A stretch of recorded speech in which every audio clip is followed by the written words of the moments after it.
Ibana, mapenzi ambayo yanayoendelea kati ya Diamond Platnumz pamoja na mpenzi wake Zuchu yamezidi kuchukua nafasi kubwa sana kwenye upande wa maisha yao. Tunafahamu ya kwamba Diamond usiku kwa mkia leo aliweza kutoa wimbo wake mpya ambao unaitwa Sapampa, na tunafahamu ya kwamba Zuchu naye siku kama hiyo alitarajia kutoa video ama remix ya wimbo wa Amanda, lakini mambo yakaingiliana. Sasa kupitia mtandao wa Snapchat, Zuchu aliweza kuposti picha hizo na kuweza kusema ya kwamba naisapoti pia namsapoti Diamond Platnumz kwa wimbo wake mpya wa Sapampa licha ya tarehe kuingiliana, kwani ilitakiwa itoke remix ya wimbo wa Amanda, yani akimaanisha video. Sasa Zuchu anaonekana licha ya mambo kuingiliana akijaweza kualibika kitu,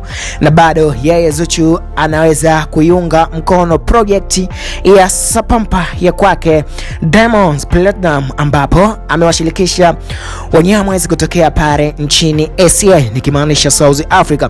Sasa kwa wapenzi wa Zuchu wajua ya kwamba remix ya Amanda inakuja na video na ilitarajia kutoka, lakini kumekuwa na mwingiliano wa project ambapo Diamond ameweza kutoa audio na video ya Sapampa, hivyo itamchukua kwanza wimbo wa Sapampa wa kwake Diamond upite kwanza, upewe time na mashabiki waweze kusikia kilichopo ndani ya sound ya wimbo wa Sapampa, lakini pia kwa kutizama kilichopo ndani ya upande wa video ya Sapampa ya kwake Diamond Platnumz. Sasa kinachoonekana hapa ni kwamba wawili hao bado wanazidi kusapotiana licha ya ratiba kuingiliana za utoaji wa kazi. Zuchu ameonekana kumsapoti Diamond kutokana na hichi ambacho anazidi kukifanya.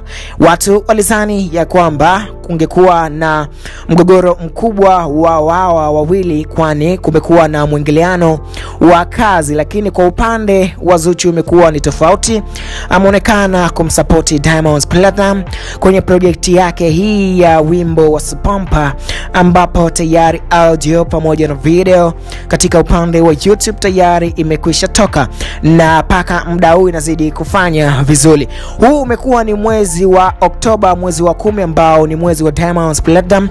Tunafahamu ya kwamba Diamond aliweza kutoa ahadi mnamo mwisho wa mwezi wa 9 kwamba mnamo Oktoba atatoa back to back, na kweli aliweza kutoa msumal na mwisho siku ameweza kutoa wimbo wa Sapampa, na Zuchu naye alikuwa na project yake ya video ya remix ya wimbo wa Amanda, lakini akijaribika kitu. Zuchu anaonekana kufurahishwa na project hii ya Sapampa ya kwake Diamond Platnumz na kusema ya kwamba siku zitakavyokuwa zinaenda basi naye atatoa video ya wimbo wa remix ya Amanda, ambapo mpaka sasa hivi audio yake imekuwa ikifanya vyema sana huko katika digital platform na hata ndani ya mitaa huko katika maarisho ya mashabiki wenyewe. Okay, hapo chini kwenye upande wa comment Mwanafimu Line unaweza kuweka comment yako kuhusiana na hichi kinachoendelea kati ya Zuchu pamoja na Diamond Platnumz. Licha ya kuingiliana kikazi zaidi, kalenda imekuwa ngumu, lakini wawili hao wanaonekana bado kusapotiana. Mimi ni Tim Sasso, kusubscribe kwenye YouTube channel yetu kama Film Online kwa habari zaidi na za kimuendelezo.